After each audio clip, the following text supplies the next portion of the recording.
Hey, what is up, YouTube? Welcome back to the channel. So I have received so many requests to do a chart setup video, and although they're still under development, I will go ahead and show you my current day's chart setups for both the NASDAQ and also the ES. So let's jump right into it. Now there's a few things that you should know before we get into the chart setup here. The first is that I use only two indicators. It's going to be the 9 and the 21 EMA. The second thing is that everything that I'll go over on the very first chart from all the time frames are going to be applicable for every other chart that you see. And then the third thing is that I have been incorporating Bookmap with Footprint for order flow to be able to help me trade. So yeah, that's very important to know. I'm not going to include it on the screen, but that is something that I keep on my other monitor screen. So now let's jump into the actual time frames. So I always have 5 different time frames pulled up. It's going to be the 20-second, 2K tick chart, 5-minute, 15-minute, the 4-hour. There's other ones that I use too to be able to develop certain supply and demand zones, which I'm still developing that strategy, so I'm not going to be including that in today's video. I'm not comfortable and confident in that to be able to show you, but I'll show you what I am using for sure day in and day out. So starting with the 20-second, I use this to find fast opportunities within these smaller candles. These small candles develop really quick. I mean, it's 3 candles for 1 minute, so it moves very fast. But I like to see what's happening in the smaller candle compared to the bigger one. And as we move up, of course, in time frame, the higher the time frame, the better and bigger the picture you can make. So that helps a lot with helping my decisions of getting in and out of trade as well. The 2K tick chart, I use a lot for identifying like 2-leg moves and also big ranges, or not big ranges, but at least range trading during the day. So I find that every, I want to say like minute to 2 minutes is when the 2K tick chart develops. Sometimes when it's faster, it's about 45 seconds. It really just depends on the volatility of the day, I've noticed. But yeah, that's something that I've noticed for myself. So I use it to, as you can see, range trading. I'll use the top of a body of a candle compared to the wick. So I'll have a double line so I can show that there is more room for momentum or for movement. Now should it break and retest, then I'll know because I have these lines clearly listed out. And then the 5-minute, again, higher the time frame, better the picture. So as each of these 5-minute candles are developing, I'm seeing a overall flag, and then that could be a means to a breakout. And then once I see some consolidation here, which is exactly what happened, coming close to the EMA below it, are we going to break it? Are we not? We end up consolidating, breaking out, and then we might have a retest when we come back on Monday or later tonight. But regardless, we see this big picture of a pattern. Then for my 15-minute, I use this with my supply and demand zone. So I've been finding that it's helpful with the overall picture of where the big supply and demand zones are.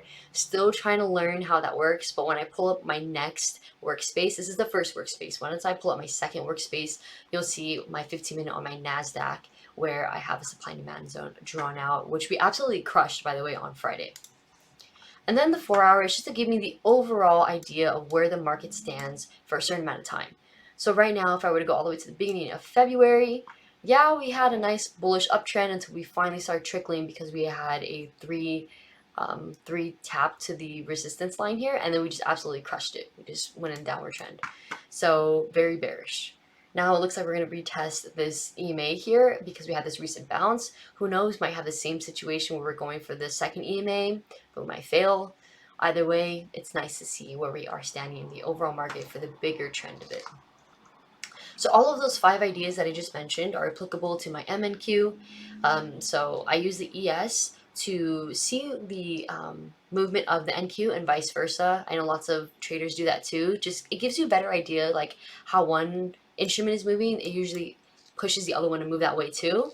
They usually follow the same, both the NQ and ES. It's just the NQ is a lot faster than the ES. So that's why this first workspace here, I like to have both of the charts pulled up and trading off of it.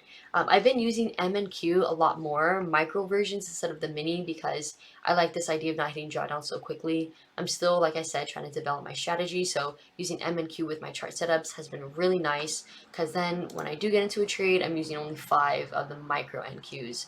Sometimes I'll do 10 if I really feel confident in that trade, but I stick with 5 and then see where it goes from there. So it's been really good.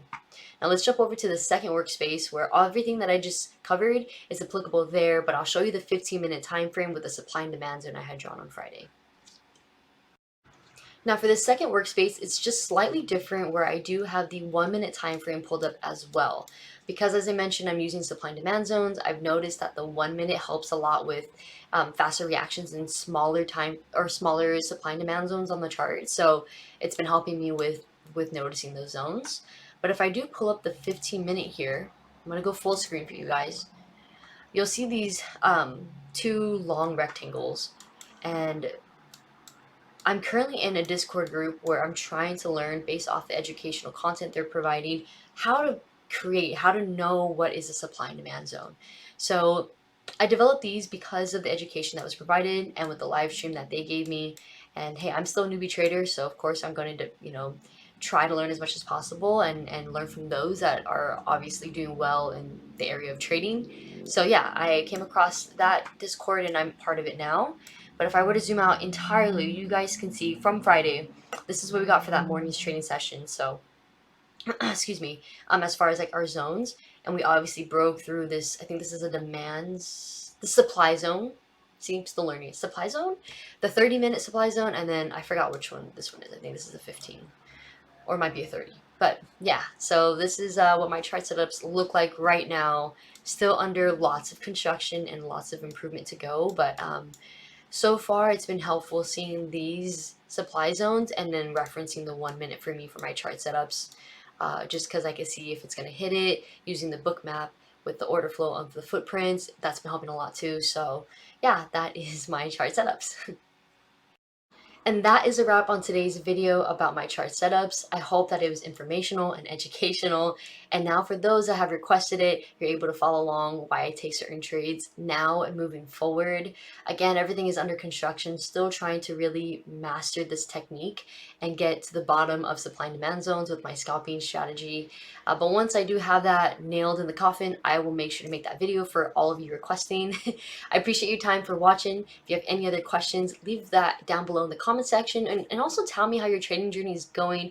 I would love to hear about what's going on with you guys and what do you guys incorporate with your charts, and maybe I can try to use that to see if it'll better help me in my situation.